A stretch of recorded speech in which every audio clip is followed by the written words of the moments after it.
another big one that is all over the internet is Roth conversions. Ben, why don't we start with you this time? Just give me some thoughts when you hear people wanting to learn about Roth conversions. It's one of the content hubs. What are some things that you like to have people keep in mind?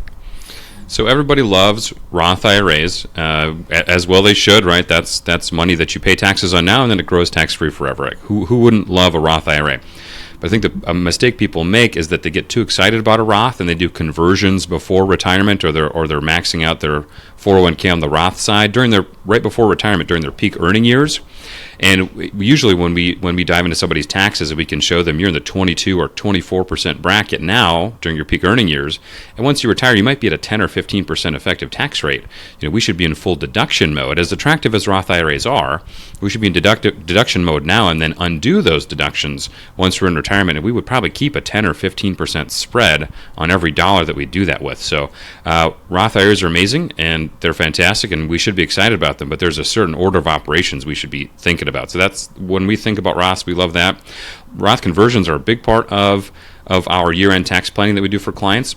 So we'll look at sort of the friendlier areas of the IRMA brackets or the marginal brackets, and we'll say, okay, Mr. and Mrs. Client, you should do a $60,000 Roth conversion this year. But one of our favorite things to do is to say, you're financially independent. You don't need to save any more money for retirement. What if we just spent the $60,000 on something? It's going to get us the exact same place tax-wise. You mentioned several years ago you want to take all the kids to Disney, or you want to give a bunch of money to your local college. Is this the year that we investigate doing something like that? So it's a great opportunity to take the dollars and cents and turn it into something that Roth conversions are cool, but converting those dollars into memories is even cooler. So we use the Roth conversion as a bit of a trick to get some behavioral stuff in there too. Yeah, really well said, Ben. Going back to these pain points that retirees are up against, and actually one point of clarification I want to make, we're talking about retirement here, and Peter, you mentioned people in their 30s and 40s. Retirement has kind of a different definition these days, right? It's not like work for 30 or 40 years and hang it up and sail off into the sunset. We often like to refer to it as making work optional, right? I just want to know that I have the ability to retire, that work is now optional, and I can go and pursue the things that I really enjoy. And it might be just continuing to work in my current profession. So those in their 30s and 40s, like retirement planning certainly applies to them as well. They have some sort of goal, and oftentimes that goal is just making work optional. Know that I have that option. In thinking about some of these big pain points that people are up against as they approach that, age of 60, 65, that traditional retirement age, taxes is one of those big pain points, right? I have a large tax bill in retirement. I'm realizing now that my tax bill might be the same or even higher in retirement than when I was a working professional.